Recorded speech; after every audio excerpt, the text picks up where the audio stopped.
वो unguided missile है, उससे सरकार भी खौफ खाती है। विपक्ष उसके नाम से डरता है, लेकिन वो जो बोलता है डंके की चोट पर बोलता है। वो जो बोलता है उसका आधार होता है। वो जो आरोप लगाता है उसे साबित भी करता है। उसका नाम है डॉक्टर सुब्रमण्यम स्वामी। अब ऐसा क्या हो गया कि स्वामी ने अमित शाह से इस्तीफा मांग लिया? दरअसल बीजेपी से राज्यसभा सांसद सुब्रमण्यम स्वामी के निशाने पर अब देश के गृह मंत्री अमित शाह हैं।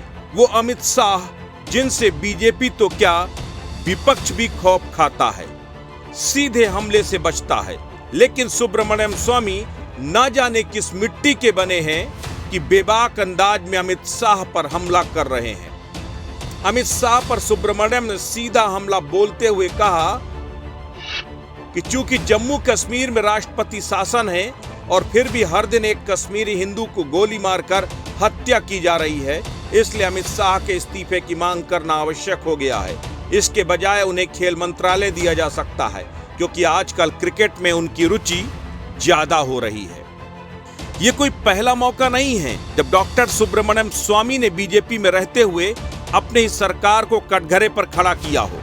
इससे पहले वो कई बार अफगानिस्तान से लेकर चाइना तक की नीति पर सरकार को घेर चुके हैं। सरकार की आर्थिक नीतियों की खुलकर आलोचना कर चुके हैं। ये वही सुब्रमण्यम स्वामी हैं जिन्होंने एक वोट से अटल बिहारी वाजपेयी की सरकार गिरा दी थी।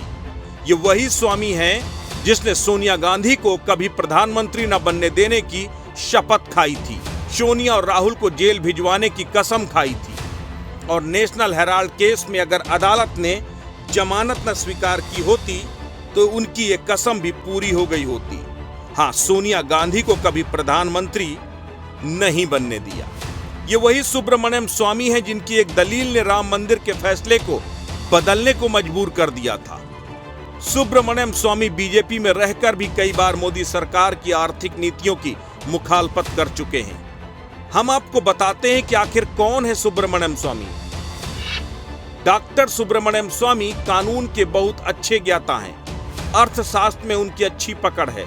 आर्थिक नीतियों पर उन्होंने बहुत शोध किए हैं। बहुत कम लोग जानते होंगे कि कानून के खिलाड़ी होने से पहले वो दुनिया की सबसे अच्छी यूनिवर्सिटी हार्वर्ड में इकोनॉमिक्स के प्रोफेसर थे। डॉक्टर स्वामी कभी किसी के दबाव में नहीं आते, फिर वो प्रधानमंत्री ही क्यों ना हो।